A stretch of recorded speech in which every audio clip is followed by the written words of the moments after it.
إن الحمد لله نحمده ونصلي على رسوله الكريم أما بعد أعوذ بالله السميع العليم من الشيطان الرجيم بسم الله الرحمن الرحيم واتل عليهم نبأ الذي آتيناه آياتنا فانسلخ منها فأتبعه الشيطان فكان من الغاوين ولو شئنا لرفعناه بها ولكنه أخلد إلى الأرض واتبع هواه فمثله كمثل الكلب إن تحمل عليه يلحس أو تتركه يلحس ذلك مثل القوم الذين كذبوا بآياتنا فاقصص القصص لعلهم يتفكرون ساء مثلا القوم الذين كذبوا بآياتنا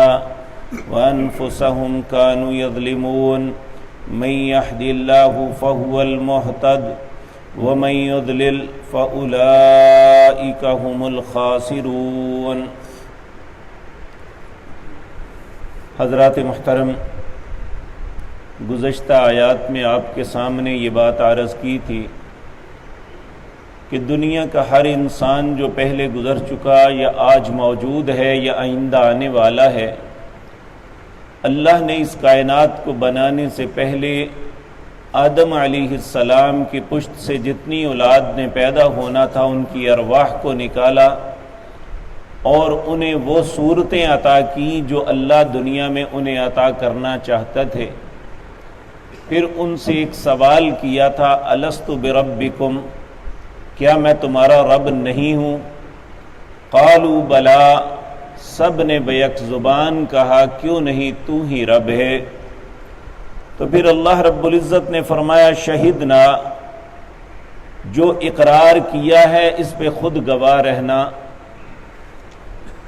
ان تقولوا یوم القیامت انا کنا عن ھذا غافلین، کل قیامت کے دن مجھے یہ نہ کہنا کہ ہم اس سے غافل رہے۔ اور دوسرا بہانہ انسان جو کر سکتا ہے اللہ نے وہ بھی بتا دیا، او تقولوا انما اشرک آباؤنا من قبل، یہ بھی مجھے نہ کہنا کہ ہمارے آباء ماں باپ یا بڑے جو تھے وہ شرک کرتے تھے، انہوں نے آپ کے رب ہونے پہ کوتاہی کی، مانا نہیں۔ وَكُنَّا ذُرِّيَّةً مِّن بَعْدِهِمْ، ہم ان کے بعد ان کی اولاد تھے۔ أَفَتُهْلِكُنَا بِمَا فَعَلَ الْمُبْطِلُونَ، انہوں نے ہمیں گمراہ کیا، ہمارا کیا قصور؟ تو اللہ رب العزت نے پہلے بتا دیا کہ یہ بات میں تسلیم نہیں کروں گا۔ اب اس کے بعد اللہ رب العزت جس بات کا تذکرہ فرما رہے ہیں یہ ہم میں سے ہر شخص کے لیے بھی اہم ہے، اور ہر اس شخص کے لیے بھی جو اللہ کی کتاب کو سمجھتا ہے لیکن عمل اس کا برعکس ہے، وہ اللہ کی کتاب کے بالکل خلاف چلتا ہے، بلکہ خلاف ہی نہیں چلتا، الٹا قرآن و سنت کے خلاف لوگوں کو بھی ابھارتا ہے۔ یہ حقیقتاً تو آیت ایک شخص کے متعلق تھی جو بنی اسرائیل میں رہنے والا ایک نیک انسان تھا، جس کا نام ائمہ مفسرین لکھتے ہیں سیدنا عبداللہ بن عباس رضی اللہ تعالیٰ عنہ کے حوالے سے کہ اس کا نام بعلان بن عورا تھا۔ بعض کہتے ہیں یہ نبی تھا،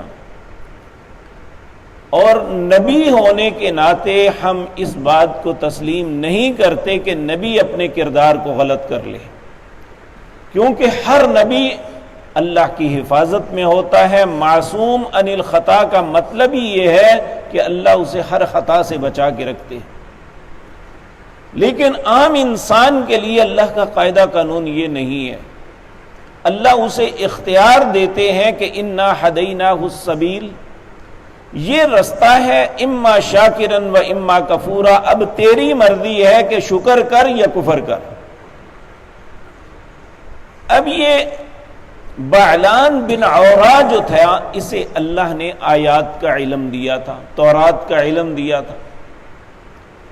یہ شخص شیطان کے پیچھے لگ کے اس شخص نے نہ صرف اللہ کی کتاب کو فراموش ہی نہیں کیا بلکہ دنیا کے مال و متاع کے لیے اپنے دین تک کو بیچ دیا، لوگوں کو مس گائیڈ کرتا رہا۔ تو اللہ رب العزت فرماتے ہیں ایسا کوئی بھی شخص قیامت تک ہو گیا، اس کی مثال یہ ہے۔ اللہ فرماتے ہیں وَاتْلُ عَلَيْهِمْ نَبَأَ الَّذِي آتَيْنَاهُ آيَاتِنَا، اے میرے پیارے نبی صلی اللہ علیہ وسلم آپ پڑھ کے سنائیے اس خبر کو، اس شخص کی خبر کو، الَّذِي آتَيْنَاهُ آيَاتِنَا، جسے ہم نے آیات کا علم عطا کیا۔ فَانْسَلَخَ مِنْهَا، نسلخ کہتے ہیں بکری کی کھال کو اتاریں گے، کھال کو اتار کے الگ کر دیں تو اسے نسلخ کہتے ہیں۔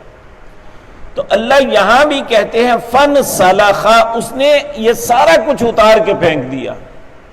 فَأَتْبَعَهُ الشَّيْطَانُ، شیطان کی اتباع کرنے لگا۔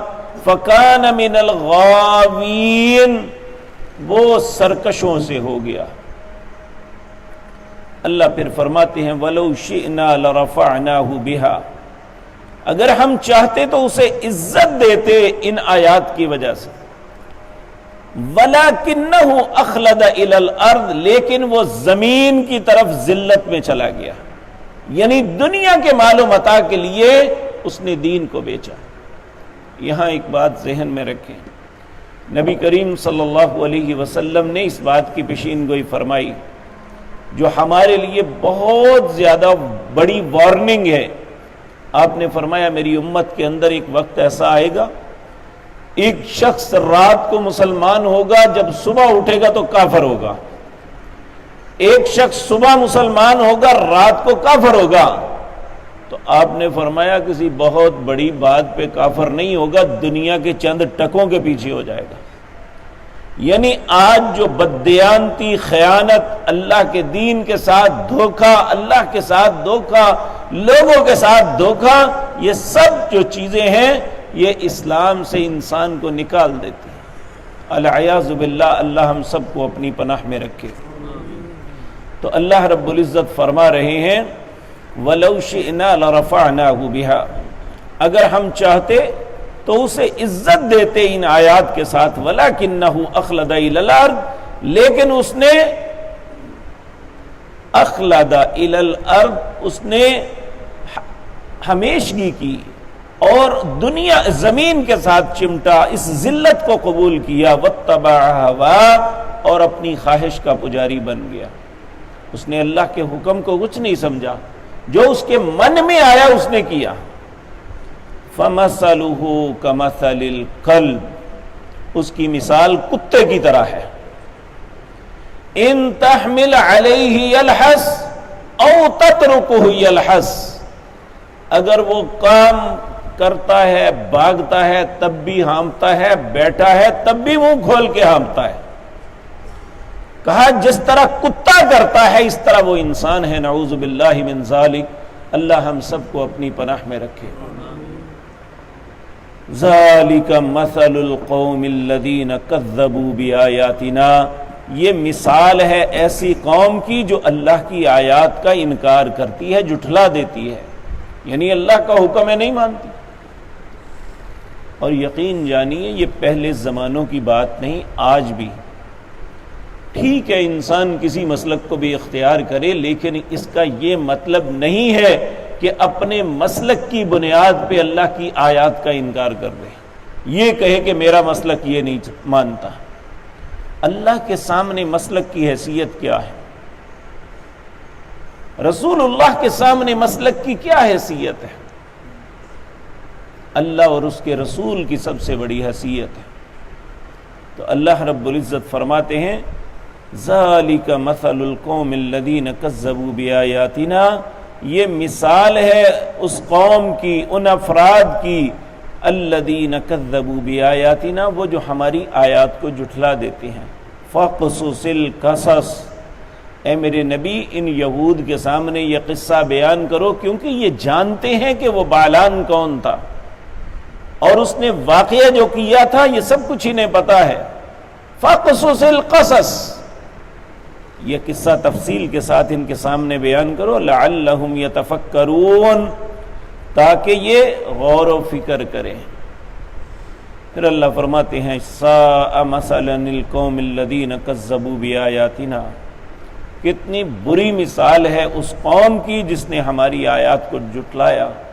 وَأَنفُسَهُمْ كَانُوا يَظْلِمُونَ، اللہ کا کچھ نہیں بگاڑا، اس کے دین کا بھی کچھ نہیں بگڑا، اس نے اپنے ساتھ ظلم کیا ہے. وَأَنفُسَهُمْ كَانُوا يَظْلِمُونَ، ایسا عالم دین جس کے پاس آیات کا علم ہے اور اس کے باوجود وہ حق بات کا انکار کرتا ہے اور باطل پہ چلتا ہے اور باطل کی دعوت لوگوں کو دیتا ہے، اس کی مثال کتے جیسی ہے.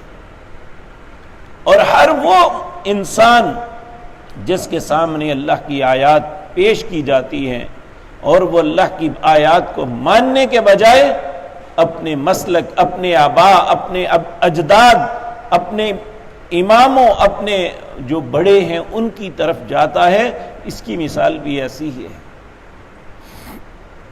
اللہ فرماتے ہیں وَأَنفُسَهُمْ كَانُوا يَظْلِمُونَ مَن يَهْدِ اللَّهُ فَهُوَ الْمُهْتَدِ، جس کو اللہ ہدایت دے وہی ہدایت یافتہ ہے. کیا مطلب؟ یعنی اللہ کی ہدایت ہی اصل ہدایت ہے. ہم اپنی خواہش کے مطابق چلیں تو اس کا نام ہدایت نہیں ہے. اگر اللہ نے وہ طریقہ بتایا ہے اس طریقے پہ چلیں گے تو ہم ہدایت یافتہ ہیں.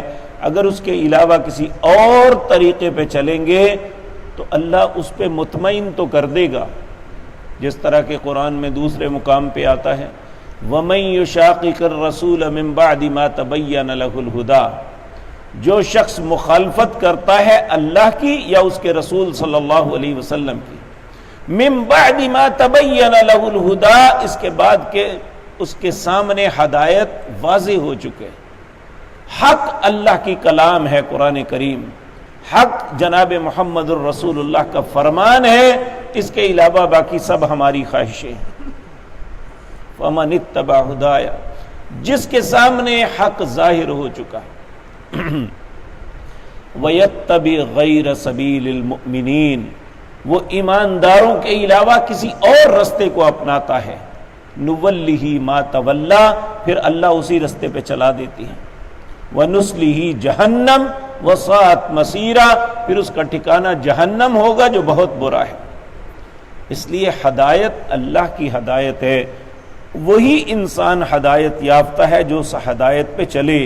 وَمَن يُضْلِلْ، اور جو شخص گمراہ ہو جائے، فَأُولَئِكَ هُمُ الْخَاسِرُونَ، وہ لوگ خسارہ پانے والے ہیں. تو اللہ رب العزت ہمیں ہدایت نہ.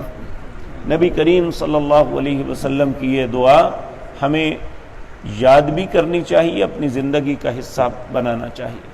آپ اللہ سے ان چیزوں کے متعلق دعا کریں. اللہم اغفر لی ورحمنی واہدنی وعافنی وارزقنی واہدنی وسددنی.